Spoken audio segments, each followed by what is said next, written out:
Cartier has always been the watchmaker of shapes, and this year the brand is showing exactly why they own that moniker with a slew of perfectly formed models that range from sporty to chic and everything in between. While the main release of this year's fair is perhaps the most sporty drop that we've seen from them in years, we're still being treated to a lot of what we've come to expect from Cartier.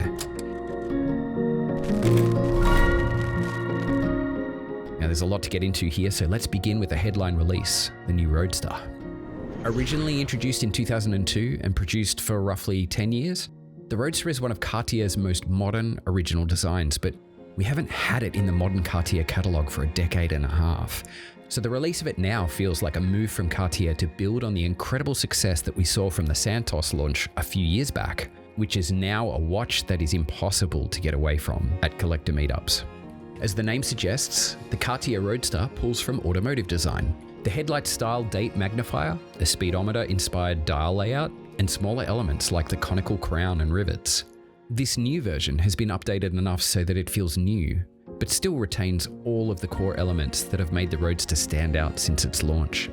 The tortue case shape remains, with its strong bezel and 4 small rivets, 1 in each corner, released in 2 sizes, 38mm and 34.9mm.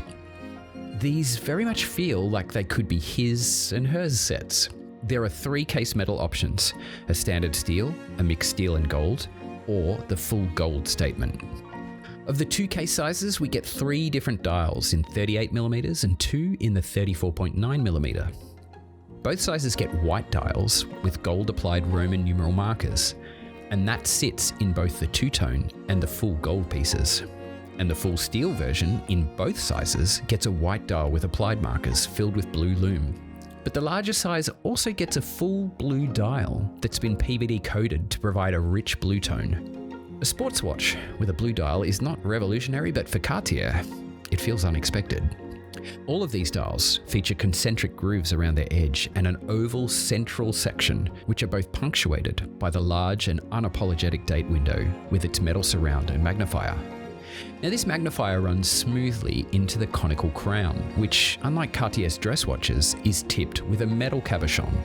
And it's from this dial that you get a real sense of the watch's automotive inspiration. The dial pulling from vintage speedometers and that crown now being perfectly integrated into the case and headlight-inspired date magnifier. And to add to the sporty nature of these watches, they all come on a newly designed H-link bracelet that has shortened links to help it drape on the wrist better. There's also an additional strap with each watch that can be swapped out using the quick change system. And while most come with an additional leather strap, the blue dial comes with an additional rubber strap to double down on its active credentials. I think this might be one of the comfiest rubber straps on the market today. Inside all of these watches is an automatic Cartier movement, with the larger models running on the 1847MC and the smaller ones running on the 1899MC. In fact, the larger models are running on the same movement as the previously mentioned, ever-popular medium Santos models.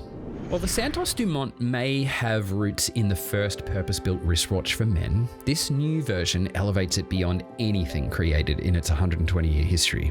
This new bracelet might be the most elegant piece of metal ever crafted by the brand. And add to that this glittering obsidian dial, and you've got a recipe for what quite possibly become your new favorite Cartier. 15 rows of links, each measuring 1.15mm thick, means that when it's at its full length, there are 394 individually polished and assembled links that make up this bracelet. When in the hand, it reminds me of the bespoke bracelets that Cartier was crafting for their watches in the 1920s, when the jeweler was creating everything inside their small workshops above their boutiques. Of course, as this is the modern day, this bracelet comes with a quick change system that allows you to swap it out whenever you like. Not that I can think of a reason as to why you would want to.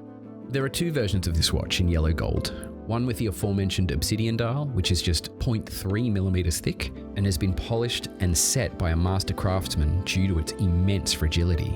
There's also a silver satin finished dial, both coming with the classic Cartier Roman numerals. And there is also a version in full platinum that has the accompanying ruby cabochon and a silver satin brush dial. Inside is the manually wound super thin 430MC movement, which means this watch clocks in at just 7.3mm of thickness. Lying flat on the wrist, this watch is everything that you would want from a Cartier. It exudes class and sophistication while subtly flexing the craftsmanship that they have on hand with this bracelet and that obsidian dial. Next, we are getting decidedly sculptural with a new line of jewellery watches from Cartier, the Myst de Cartier, covered in juxtapositions. It's angular yet round, sparkling with diamonds yet streaked with deep black lacquer and onyx. This is a watch in its most poetical form. Now you'll notice that there is multiple different sizes of diamonds at play here, and they've been set in a bead setting that helps to create perspective as they flow around the bracelet. However, it does take 30 hours just to complete one watch. There are two versions of this model available. One is in yellow gold set with diamonds and black lacquer, and another in white gold that is completely monochromatic in the most bedazzling way possible, as it's covered in brilliant and snow-set diamonds. This watch doesn't have any clasp, but instead expands with a series of springs mounted inside the various bracelet elements, allowing it to expand and glide over the wrist, fitted with a small quartz movement to keep the two small sword-shaped hands moving. This is a watch that is more of a jewelry statement than one of high horology. Now, of course, it wouldn't be Watches and Wonders without a Privé release from Cartier. This year, the Privé line celebrates its 10th anniversary, and to mark this occasion, we have multiple releases with small tweaks that make this an incredibly special year for the brand. We've got 3 pieces in platinum: the Tank Normal, the Tortue chronograph monopoussoir, and the Crash Skillet. 3 icons in their own right, brought together in this capsule with many things in common that link them together. Cartier has always used the color red to signify its noble metal, and now it's taking that even further than the standard ruby cabochon, with red details found across all 3 of these models. The Tank Normal and Tortue monopoussoir take on very familiar forms with the addition of red painting on the dial, while the new Crash condenses the iconic design with a new, smaller movement that allows the skeletonized aesthetic to be accentuated even further. With these elongated Roman numeral bridges featuring hand hammering and this tiny new 1967 1967MC caliber fitting into the shaped case, this is a new iteration of the Crash that you're going to want to get your hands on. Of the 3 platinum pieces, this is the only numbered limited edition, with only 150 being made. We also get a capsule collection of 3 yellow gold pieces that form the new Cartier Privé La Collection, that all double down on the classical elements that make these designs so desirable. We have a Tank Normal, a Cloche de Cartier, and a Tank Centré. This is being described as a first act by Cartier, so we can likely expect to see more models make it into this range next year, with their caseback engravings featuring designs that evoke the shape of the watch. So there it is, the most recent releases from Cartier for Watches and Wonders 2026. But perhaps even more exciting is knowing that this is only the start from Cartier this year, as they have even more releases that we're going to be covering in the coming days. So make sure you stay tuned in for these ones. But I'm curious to know, what is your favorite model of this year's releases and why?